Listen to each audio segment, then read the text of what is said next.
Good morning, Tim. How you doing? Good morning, Ryan. How are you doing? Doing good. Excited to have you on the show today. You and I met through some of the ventures that you're doing today, and then we ended up having an awesome conversation about your past, which is now why you're here. So for our listeners, can you give us a little bit of a story, a backdrop on when you became an entrepreneur? Because you actually worked at some pretty big name companies before you went off and ventured off on your own.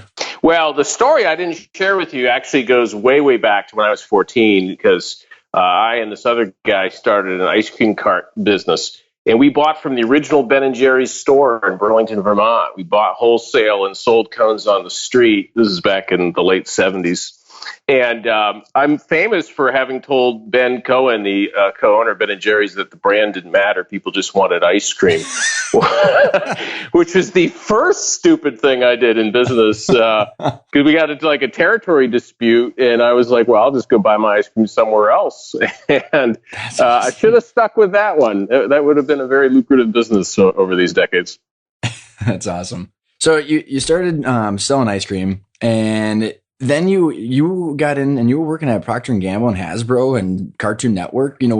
How did you get into those industries? And then at what point did you decide to venture off and start your own business? Yeah, great question. I was a corporate guy. I was comfortable in the corporate environment when I started out of college. I was lucky enough to get into Procter & Gamble's marketing department without an MBA. They take a smattering of people from undergrad. And it was really excellent training because it was sort of nuts and bolts marketing. And I worked there for about 4 years. And then the Hasbro toy company had a division at the time in the same town as Procter. And a bunch of former P&G people had gone to the toy company. And so I went from working on Folgers coffee at Procter & Gamble to being in charge of toy dinosaurs for Jurassic Park movie.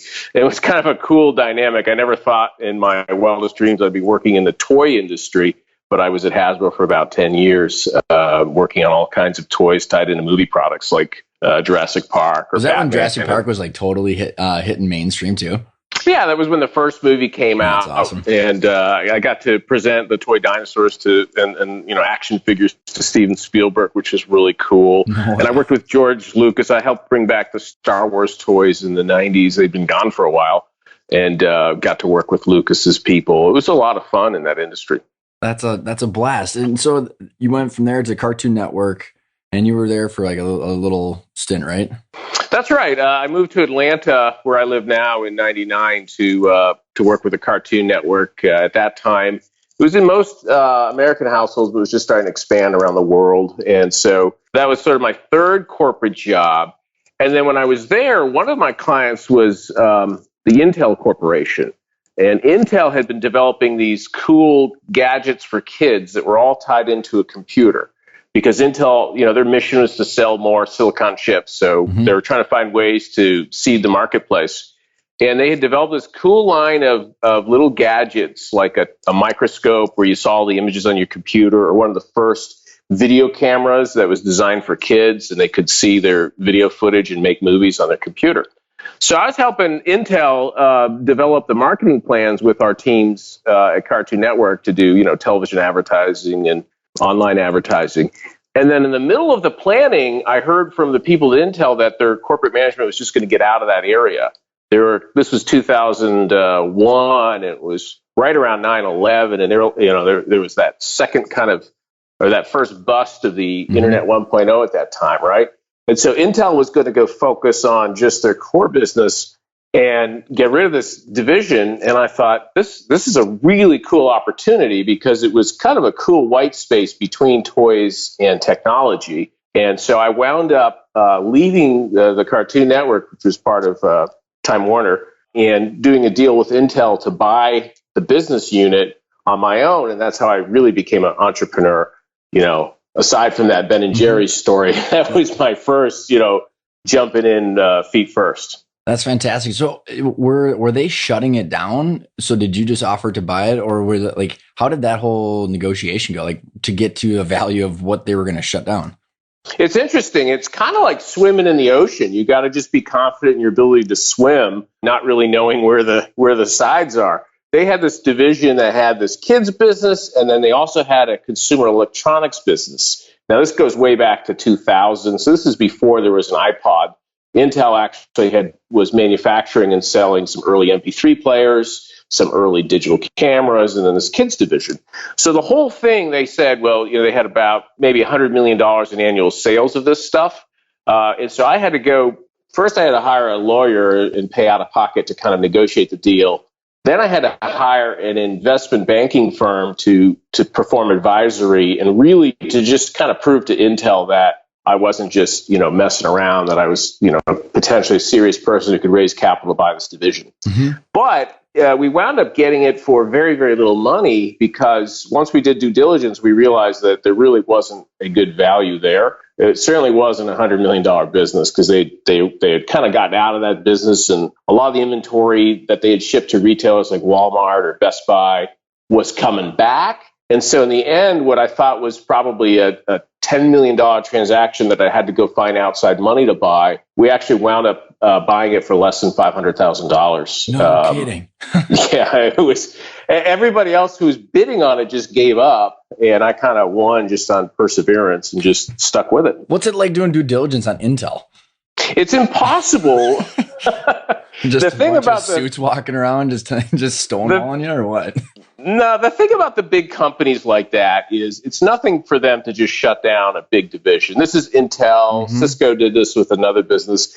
For them, these are multi-billion-dollar companies, and so they're not really interested in selling off small businesses for a few $1 million. And you can understand that if you're in their standpoint, it's not really worth their time. Well, they could probably spend more money just dumping resources into it if they don't get in front of it. Yeah, or they're happy to just close it and take a tax write-off, right? I mean, they're just, and I think the only reason they stuck with me was a lot of the guys who were on the other end of the table had kids, and they liked this business for their kids. It resonated with them.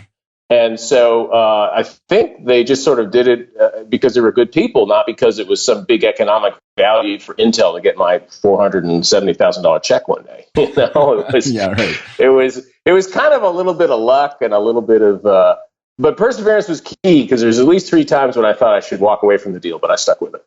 So, okay, after you do the deal, where did you start? I mean, did they just dump a bunch of vendor relationships, obviously you didn't take their accounting package. How did you get it up and off the ground to keep going? Well, you raised the correct word, which is dumping. They just dumped it. And so they were very nice, but it was kind of what we would call an as-is asset deal. They didn't make any representations that anything was working. And so they had a number of employees who were really talented people who had worked on the business. And within these big companies, they have internal, they can tell somebody, okay, you no longer have a job, but you're not getting let go. You can apply for another job within our corporation for a while. Mm-hmm. And a lot of the big companies do this or used to do this. And so we had a number of talented people who were in limbo, not sure if they were going to get a new job at Intel. And I was able to persuade about a half dozen of them to stay with the company under the new name, join the new company. And that was a huge, huge help because I wasn't really starting from scratch. These people knew the products really well. And so we kind of got going from that standpoint. But then cash flow, in order, because you got 6 guys gals that I'm assuming make a pretty decent chunk of money. So, what was the cash flow launching pad that you had in order to take it to the next level? I mean, in order to keep these people on and everything. I think my story was like every entrepreneur. I took a second on my house. I actually had a third on my house, technically, right? I had this additional loan that really didn't have any collateral behind it, but the banker took pity on me. I juiced out. I'd done well because I'd worked in the corporate sphere for so long, so I had a pretty big savings account. I juiced that out. I traded in my kids' college funds because they were little kids at the time. I'm like, I'm sure I can replenish this before they go to college. So I just, my wife was so patient with me at the time. I liquidated everything I could find, borrowed money from my brother, just went totally into hock to run it. And we did pretty well in the first couple of years. We made some money, and it was a good bet. It wasn't blind, but it was, like I said before, it was kind of like swimming in the ocean. You just hope you get to the other side. Yeah. I love that analogy. So what year was it that you started? And you had some crazy growth from the conversations that we've had. So kind of just walk us through the first few years on, what were the things that were going on? How did the operations work, and where were you guys going? We started in 2002 And the very first year, we had this really interesting obstacle where we had brought all this inventory in. It was stuff that Intel had made, but we repackaged it. We changed the colors and changed the brand name. It used to be Intel Play, and now it was called Digital Blue. And this was the fall of 2002. So we were prepped for a big Christmas season sale, and we got it into all the mass merchant customers you'd expect, like Toys R Us or Best Buy and Circuit City back then. Were they already in there, or did you have to go get in there? We had to go account by account and sell it in. They had seen it before from Intel, and our head of sales at the time had been Intel's head of sales, so we had some continuity. Okay, we weren't coming in cold, but we had to go. But we also had problems in the channel because Intel had shipped stuff in and taken it back, and so we the waters were a little bit poisoned. So we had to work hard to convince people and sell it in. But the funny obstacle that happened, I can laugh about it now.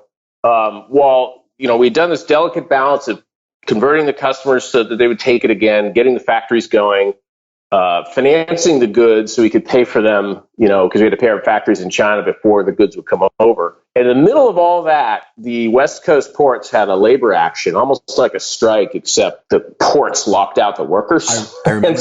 I actually remember that because we used to get all of our toner and consumables from Japan and all the countries over there, and literally couldn't get anything. It was like a hand grab for anybody to just buy anything they possibly could in the States.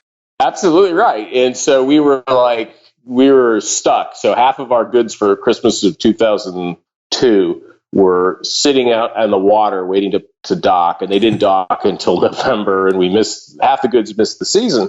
But the funny part was I had committed to television advertising on Nickelodeon and Cartoon Network. And that was kind of my old school thinking. I was thinking more like a public company person with an unlimited budget, not like an entrepreneur. So I'm like, yeah, we'll spend a couple $1 million advertising this stuff. Yeah. So we couldn't pull the advertising. So in 2002, the advertising was running. Kids really wanted our products, and the goods were on the water. And that was a disastrous 2002, but somehow we got through it, and we created a sense of demand in the marketplace. So we did pretty well in 3 and 4 and 5 and so forth. So sometimes when you overcome your obstacles, you get a little momentum after that. If it doesn't kill you, you're a little bit stronger than you were before. We fine tune and tighten up operations, and which helps with the additional growth. You and I were talking in a previous conversation about the different ways that you were financing, and you and I both in our previous businesses were financing some of the operations. I believe you're with you having to pay for the goods prior to, you're floating all your customers. So they're using you as the bank. So how did you deal with the overseas manufacturers, getting it into the stores? What were some of the ways that you were financially structured to make it work? It's a great question. We were bootstrapped the whole way through for the first 5 years. So there was no outside money coming in other than the occasional loan here and there.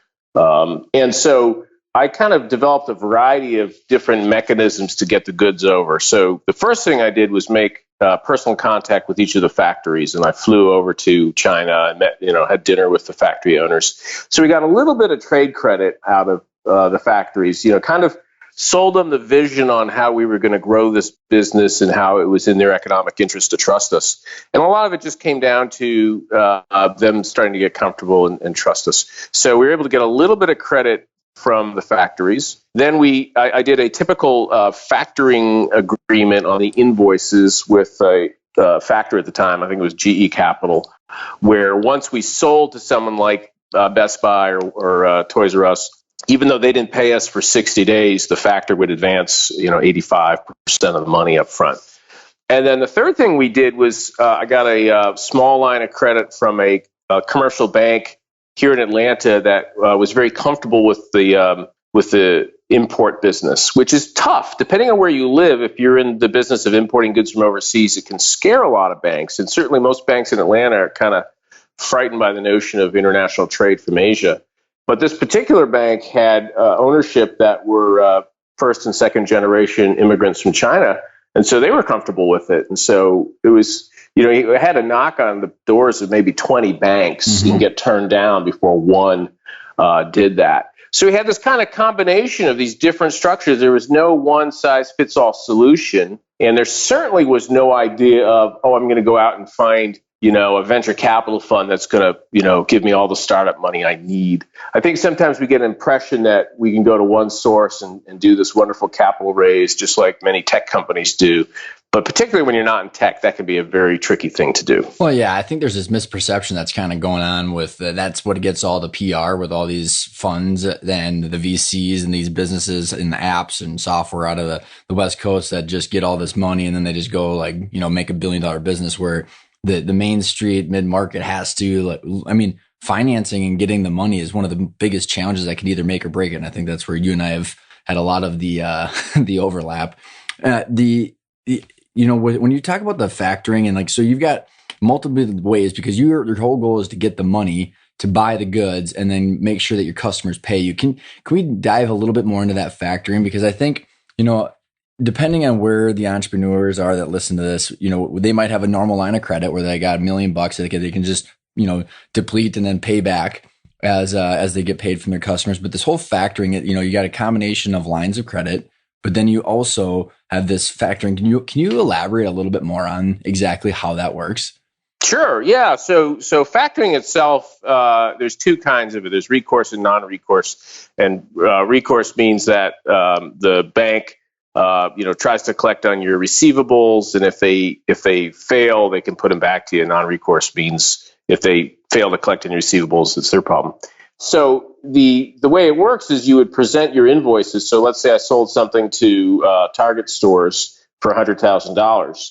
I would present that invoice, and Target's not going to pay me for 60 days. I'd present that invoice to a factor, and the factor would say, okay, I'm going to advance you 85% of this invoice. So it was a $100,000 invoice. I'll give you 85 grand on day one, and then Target's going to pay me, the factor, directly, and then I'll give you what's left over minus my fees.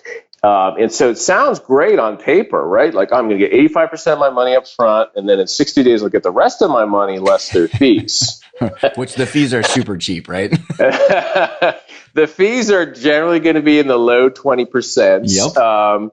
And the advances are not necessarily going to be 85%. It's almost always up to the discretion of the factor of how much they actually advance based on, once this thing gets going and they have, some invoices don't get paid on time, and so they can set up reserves. And so what you wind up doing is paying a lot of money for a very small amount of liquidity relative to your receivables. You just, depending on the factor you use, and there's some that are really good and very transparent, and there's others I worked with that are not so transparent, and it's like you're spending all your time arguing with your lender what your borrowing base could be. I think that resonates with you, doesn't it, Ryan? Our bank brought on a factoring division. So a normal bank does deposits and they do lines of credit and they give you mortgages. This bank brought on a division like that. It was a different software. They had zero idea what was going on ever. Yeah, it's a different animal. And it's risky from their standpoint, though. You have to stand in their shoes, too. They take on a lot of risk because if you could qualify for a normal bank loan, right, you've got great cash flow, you got equity, you got, savings account in the bank, then you wouldn't need factoring. So factors are generally working with companies that, from their standpoint, are more risky, not quite ready for prime time commercial credit. And so therefore they're very cautious with it.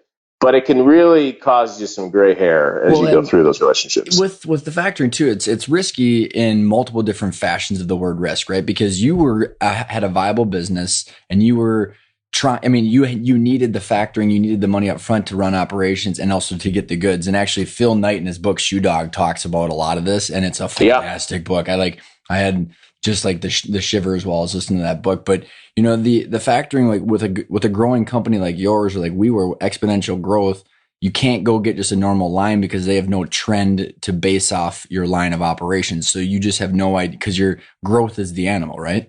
That's right. Yeah. A normal products company like I had, it's different for a service company, but for a products company, a more normal line of commercial credit, they're not going to really be comfortable extending to you until you have at least $1 million of net profit a year or EBITDA per year. And so, there's a lot of companies that have great growth stories, and the growth requires so much capital that it makes them risky. And that's something that I became more aware of. I was booking these great top line numbers year after year, and my lenders weren't getting all warm and fuzzy.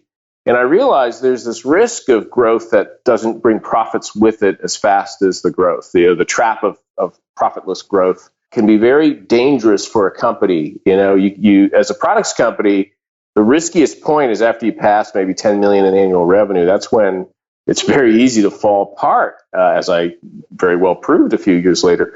And therefore, the banks tend to be very, very conservative with these factoring lines. So, okay, as you know, just to put a bow on that conversation, because the factoring is, you're making ends meet for the whole goal is, you actually, I think in one of your emails talked about the next rung of the ladder. The whole goal is to get to that million in EBITDA so you can get to the conventional banking situation. So you're just trying to get there. And in that $100,000 example, with all those fees and all that time, I mean, you have to have some serious profits in order to even make that work because they're skimming everything off the top. So how did you, where was your end sight? Did you have certain benchmarks in EBITDA or revenue or distribution? What were your KPIs that you were trying to march towards to get to that around the corner, if you want to call it that? Yeah, great point. So I actually sat down with a banker, an asset-based lender who would do a normal kind of commercial loan for a product company early, maybe in 2002. And he was like, you don't really qualify for what we're doing. Here's some factors you should go talk to. Well, I pursued this guy, and I eventually talked him into meeting me for breakfast. And I said, what would I have to look like to qualify for an asset-based line of credit, a normal credit line with, a 6 or 7% interest rate?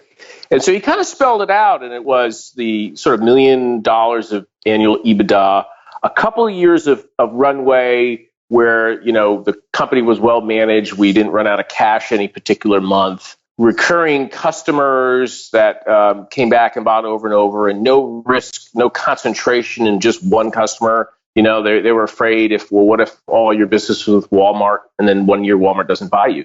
So I pursued this guy and made him kind of give me the vision of what it would take to get commercial credit. And that was, our KPIs were all around that. The $1 million of EBITDA, the lack of concentration, not having any one customer account for more than 20% of our sales, collecting our receivables on a relatively timely basis. I don't think we ever graded that. And then keeping operating expenses at a certain benchmark of sales. I forget what it was. But the point for your listeners is if you figure out from the banker's point of view, and this could be any kind of lender, but if you figure out where you're trying to get to early, you can build your plans around that and move and use factoring just as that stair step to get to that better level. Well, and I love the parallels of our stories because the banker was driving our situation too. And the banker in anybody's situation, because you're on the factoring and so are we had to get to that. Our goal is to get to the healthy, less stressful situation. But all of those things that you just mentioned are the same thing that any buyer is going to look at when they're valuing your company. So whether it's a banker just trying to give you a line of credit or a buyer, I mean, everything kind of just ties to value and sustainability. Yeah, you're exactly right. It's about overall value and transferable value and sustainability. I totally agree. A lot of us entrepreneurs, when we start out, we're just thinking about dollars that, we're trying to get to a top line dollar and then probably a gross margin dollar to run our business. And that's very, laudable because it's really hard to sell stuff and collect and that piece of the business. Yeah. But you somehow have to, you got to kind of open your perspective a little bit to look at these other characteristics because that's how buyers or lenders are gonna value you. So where did, so you talk to this asset-based lender, you're driving towards these KPIs. Where did things start to, were the wheels rumbling? You raised some money. You also brought on some other partners. So it kind of elaborate on the story on how things continued to progress. Yeah, well, we were growing nicely. And I'd gone through almost every year. I took the time to kind of re-pitch our factoring line and then try and, improve this line of credit or that line of credit. So there's a lot of work on dealing with the banks and the factors. But I remember getting to a point around 2006 where we were about to close a pretty big asset-based loan, and it fell apart in the closing documents for some reason. I don't remember what fell apart, but we thought we were going to close. And for us, summertime was important to get all this done because we had to get the goods going because we were very heavily a fourth quarter business. And I remember this deal falling apart at the last minute. And my attorney, who was helping me with the closing documents, was kind of giving me a hard time. And he's like, I don't know why you're working with this particular bank. If you just come to me earlier, I would have introduced you to this private equity fund that I work with. And I was like, yeah, I was too cheap to hire you earlier, attorney. And so I didn't pay for good and valuable counsel. Well, the lender left us, quit the deal. And I think we were raising mezzanine funds. So we were profitable. We were a good looking company, probably doing about 20 million revenue at this point. And I think we had a mezzanine deal that was coming in on top of a senior line of credit. So we had these different lenders bringing different kinds of credit capital. And I remember the mezzanine guy backed out. And so the senior couldn't close without the mezzanine. This whole deal fell apart at the closing statements. But it was fortuitous because my attorney introduced me to this fund, kind of a family fund, and they did a loan to our company that covered what we needed. It was less than, we were going to do a revolver of maybe 20 million with this bank, but we wound up getting about 8 million, but it was a term loan. So it's like, unlike factoring or asset-based loans, it was just a chunk of money. Mm-hmm. And we used that to fuel growth. And so we went from 20, and then within a year, we were doing about 80 million in revenue because we had this big chunk of capital and everything was going well. This was, pre-recession. And so we had this enormous growth curve. And so then we brought in some more capital. Money when you got it? Because to go from 20 to 80 million, obviously you probably had an order of operations and stuff that you wanted to deploy that money to. What were some of the top priorities? We were all about expanding our product line. So we had pretty good distribution at the big merchants like Walmart and Target and Toys R Us and people like that for our products. And so we used it to develop new products and bring them to market. And we had a deal with Disney Company at this point, and that fueled a lot of the growth as a partnership. We would license Disney's brands and put them on a little electronic gadgets. Like we had, these are back when these things called digital cameras that people had before their phones. And so we made digital cameras based on Disney characters, and we made these MP3 players based on Disney characters and stuff like that. And, so we were able to go from having maybe a dozen products to 50 or 60 products, going from having maybe a foot of shelf space to 4 feet of shelf space. And all of a sudden, the business just took off. We actually expanded internationally, and it was a really, really good run. So I think I caught that this PE firm was actually a family fund. So was it a wealthy family that had their own kind of private equity or holding company? Basically, yeah, it was a family, and then they had limited partners in the fund, and I can't say the name of them, of course, because of confidentiality. But so they had a family was the core, and then they had 100 limited partners in the area, and they had kind of a unique model, so they could do both debt and equity. Okay, that was kind of where I was going with this because I actually interviewed a gentleman who was in the family office industry. So we talked about how the family offices work, and it's just interesting that they just gave you a term loan because most of the time they're going for, the traditional PE firm wants equity, and most times it's the controlling share. So just to get a term loan is just interesting. So how did they? What was there any stipulations with the chunk of money, or kind of explain how that worked? Well, because we were in closing documents with the big lender, and it was somebody like a major U.S. bank. Mm-hmm. I think they got comfort that we had passed all the diligence with the big lender. Got it. And our attorney was their attorney, and so they had a lot of comfort. Even though they never met me, they had a lot of comfort that this was a good deal. And they stuck with us through thick or thin over the next, 5-6 years. Well, okay. So what was the partnership like? And then you said the 5 or 6 next years, the recession's coming, you're in manufacturing and in toys. And so where did this journey take you after you started to grow like that? Well, I missed my exit. When I started the company, I thought I would do it for 5 to 7 years and then sell it to a larger public toy company or maybe a VC fund or something like that. It wasn't like my lifelong dream to keep running this particular company. And so by 2008, we were doing well over 80 million in revenue. We were very profitable. We were bringing about $10 million to the bottom line. Wow. And that was the point where I should have, my equity piece was still, the largest equity piece in the company. I'd sold some off to the fund I mentioned in the form of warrants and whatever. But that's when I should have been like entertaining bids or pitching the company or something like that. But I was so focused on trying to get to a number which was 100 million revenue. For some reason, that number resonated with me, which was foolish, that I didn't really fully consider what was going on between the recession and the obsolescence of things like digital cameras and MP3 players due to this little iPhone thing that had just come out. And so I didn't really look at all of these things. We knew a recession was coming, 2007, 2008. Prior recessions had not really impacted the toy industry. I think I had lived through two at Hasbro. And what we would find is when a recession comes, consumers would pull back on, buying houses, buying cars, would not go buy a new refrigerator, but they still kind of indulged their kids. Mm-hmm. But that was not the case with the recession of 08 and kind of hit 09 pretty hard too. They really pulled back on all kinds of consumer shopping. And so our sales were suffering. But what really hurt us was when our customers went out of business. So, Circuit City went out of business, FAO Shores, I think that was before the recession. And then a couple of our distributors in Europe and UK went out of business. And so all of a sudden you had these big black spots where you thought somebody was going to pay you $1 million and you might collect, 200,000 margin on that. You get zero. And, we had these big holes happening at the same time that our products were becoming less important to consumers. Wow. So were you stuck with when they're filing Chapter 7 or 11, these different companies, were you impacted with your cash flow as well in that situation? Because usually, there's a lot of stuff that can happen in that situation.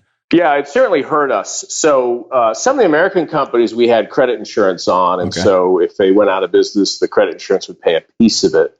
And then the international ones really hurt because we couldn't get credit insurance on them to begin with. And we got kind of surprised on a couple of those. And, I think a more experienced manager in my seat would have said, I'm going to pull back on credit to these guys in 2007 or 2008. These were companies that we've been working with for 4 or 5 years. We'd grown up together and we had a lot of trust at the top. Mm-hmm. And that does you no good, Ryan, if they go out, because especially in Europe, it happens very suddenly and you just hosed. That's a big deal. And I think there's a lot of people in the retail space that are kind of probably in similar similar situations as that. I want to go back a couple points because at 80 million in revenue and 10 million or 11 million in EBITDA that you had mentioned, and you had sold some equity to the fund. So you had obviously had some talks about valuation. So how, what was you said you missed your exit. So what was the number that you saw that technically wasn't good enough? And then how did it all kind of unfold? Yeah, great question. So I had my mind set on just getting to 100 million revenue, and I thought we could do even better. And a lot of that was coming from our customers. I remember in 2007 being beaten up. I went to Target stores. I remember the divisional merchandising manager at Target was giving me a hard time because we weren't in stock enough. And, trying to keep up with all the demand was tough. And so I was listening to my customers and they were saying more and more growth. And I was listening to my own sense of greed and I was saying more and more growth. But what I should have been saying was, all right, what really are the conditions of the market? What's my piece worth right now? And if I took the time to sell this company, which isn't easy because nobody was asking to buy it, I would have had to, figure out how to put it up for sale. But if I had sat there and done the math, I would have been like, okay, the amount of equity I would take out of this company would be a generational life-changing event, not just for me, but for think of all my descendants who could be totally messed up because they grew up with money, which I did not, right? So you saved them from all that horrible stuff. I think of all the great grandchildren that I could turn into just. Anyways, when you're running a company, you don't really take the time to sit back and think about these things because you're so busy with your priorities for that day and that week. And we would do strategic planning, but it was all about our business model.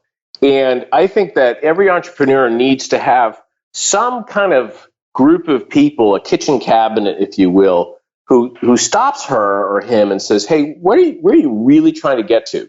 What is your personal goal here? And does that intersect or split off from the company's goals? And my goals were too focused on the company's goals, and so I missed the exit.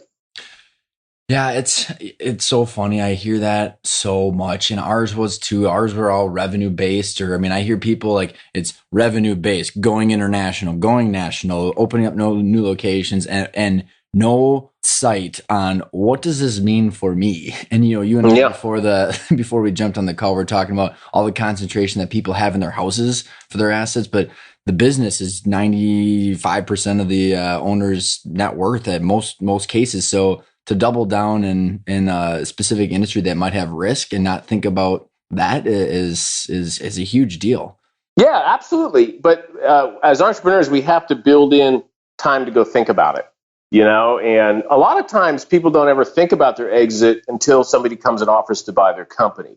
Mm-hmm. And then all of a sudden they're playing catch up on tax matters, on, getting their audits done. Was this the best price I could get for it? Should I have sold this thing? So a lot of guys will sell their companies, men and women will sell their companies, and then after the fact, they're like, geez, I paid way more in taxes, or I paid all the state and local income tax. And you've read too many of my blogs. Exactly. You have to be thinking about your exits, a year or more ahead, especially for any kind of estate planning or anything like that. So there's a whole industry of people out there who will help you do that for large fees. But, you can just kind of read, you can go read your blogs and just take the time to go do this and talk with some people who don't have a dog in the hunt, right, and could give you some advice. So how did you, as you started seeing the wheels fall off, I mean, what were you emotionally feeling as you're going through that? I like talking about up to the recession, Ryan. I don't like talking about as much after the recession. It was a really tough time because so much of my ego was built into the company. The hardest part is letting people go. And you talk to anybody who's been in either a public or private company and had to do layoffs, it's horrible. And I literally laid off 110 people. And it was the worst experience of my life. And I had done that before for private companies. I remember once in the 90s, my corporation bought a division, and then I had to go let go several dozen people. And it's even worse when it's your own company because it's like your family. So literally going to my people I'd worked, shoulder to shoulder with for a decade and telling them I can't make payroll and I got to let you go and there's no future.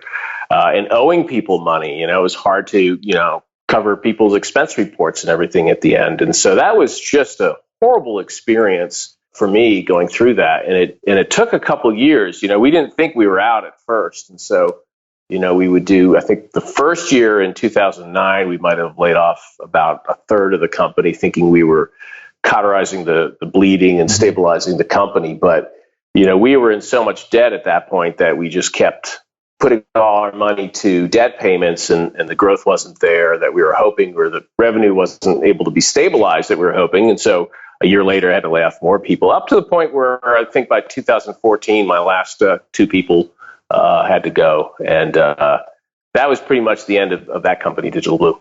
Isn't it? I mean, I can relate so much, and I can't, the stomach ache that I feel right now for you as you're going through that. I mean, is there anything that you would have done differently, knowing exactly kind of where the trending was going? Would you have tried to sell it? I mean, because the reason I'm asking that question is because being in the corner office like you were, and it becomes more about, like you said, the pride and the ego of keeping this going than it is about anything money related at that point. Would you have separated the emotion from the situation and done something differently now that you know what you know? Yeah, absolutely. And so it's like I paid millions of dollars in tuition, basically, and now I have the degree from the School of Hard Knocks, and so I know better, right? So the first one is not to miss your exit while times are good. And, there's plenty of books written on that too. But basically, when you're in an up economic cycle like we were, we could kind of see the peak of that economic cycle in 2007, 2008. You didn't have to be an economist to know that bad stuff was happening. So that's a good time to sell the company. So just knowing your cycle is important. And then, knowing what would be your goals and what would be the right number for you is important. And so I could have easily gotten out in 7 or 6 and been very happy with my economic conditions after that. So those are easily covered. I think the second set of learning isn't just about don't miss your exit, but when times are bad and you're captain of the ship and times are bad, I learned that you have to be more brutal and tough with expenses than you can possibly imagine. And, throughout my whole career, I'd always been on growing businesses, or I found a way to make businesses grow, whether it was the public or private companies. I'd never been in retrench mode where you just need to be an extremely tough bean counter. I was resistant to putting the company into bankruptcy protection, in part because I didn't want to screw over the guys who had supported us from the family fund, because they would, they had equity in at this point, and they would have been out. Mm-hmm. And I think in hindsight, I probably would have taken advantage of Chapter 11 to restructure some of the debt. Mm-hmm. Because, we were talking about that factoring after the recession. We were stuck in that inkwell of factoring, and it was just a money losing proposition. So, I would have been more careful when things were good, and I would have been more tough when things were bad. Yeah, the chapter restructuring in bankruptcy is something that is it's like this horrible wall, and it's between you and your ego. Even like when you throw it on the paper, it's like, who gives a shit what this is called? This is like the best idea ever. And and people just don't. I mean, there's just so much emotion tied into that, because there's so many people that I know. Actually, one of our old executives that came onto our team, he went through this. This is a little side story, but he went through his own kind of unwinding like this, and he had about 25 million in revenue, 100 and some employees. He was a union shop because they made tools for third party tools for some of the big hardware stores. He was in a lot of big box, and the recession happened, and they eliminated all of his stuff, and he could have restructured, same situation, and he wound it down and kept the corporation alive. And then the union came back and sued him for unpaid dues, which is like, dude, there was no money there.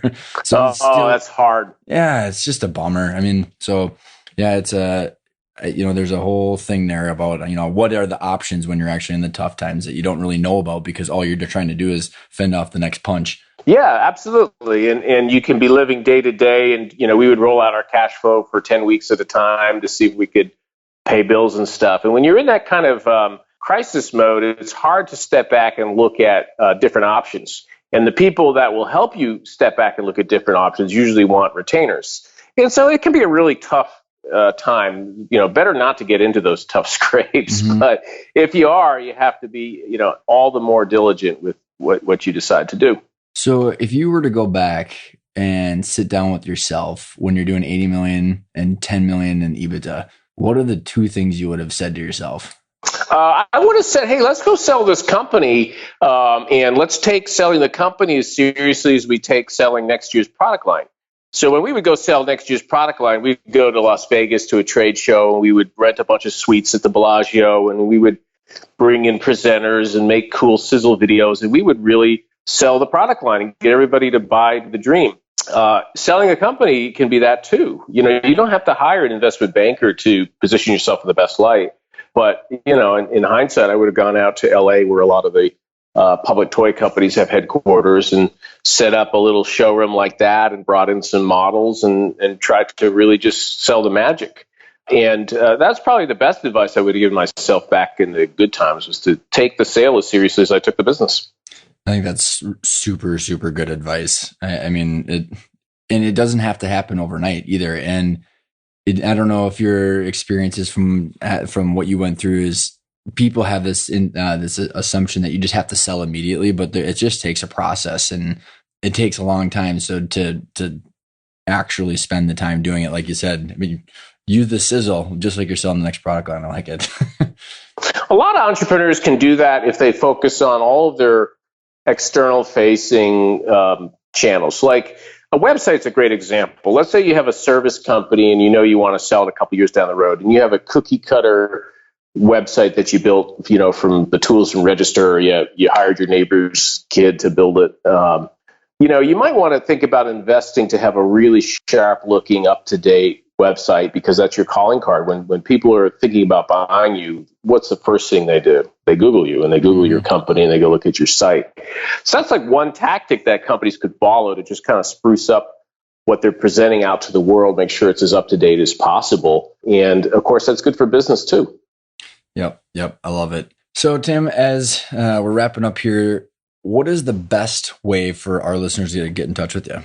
I can be reached by email at my new company, which is called Simporter, Simporter. So I'm Tim at Simporter.com. And it's funny because Simporter was, I just started up to address some of the problems that I had with the old company, because it was hard for us to get credit, right? It was hard for us to finance back to the China factories. And it was hard to know if the inventory that we were selling was going to maintain its value, or if, prices were going to decline and stuff. And so I created Simporter to help companies with that curve. And so it lets a company that's in the products business, or a lender to companies that are in the products business, keep track of the value of their collateral, whether it's the inventory that they're selling to Walmart or Amazon or something like that. And it's also a way for them to access credit markets where they might be able to get better credit than the typical factoring stuff that you and I slogged through. So how rewarding is it being able to help people avoid it's amazing. all the shit that you went through? It's amazing. I work with a lot of very young companies with entrepreneurs in their 30s, and I tell them the horror stories and show them, hey, learn from my mistakes, but here's better outcomes for you. And it's a lot of fun to be able to share those cautionary tales in a constructive way, not just lamenting over it. Yeah. How much would you have paid for just a little bit of advice when you're in the fight? It's one thing to get the advice. It's another thing to actually listen to it and follow it. So. That's true. 100 million, right? Exactly. Well, thank you so much for coming on the show, Tim. I appreciate it. Absolutely my pleasure, Ryan. Thank you very much.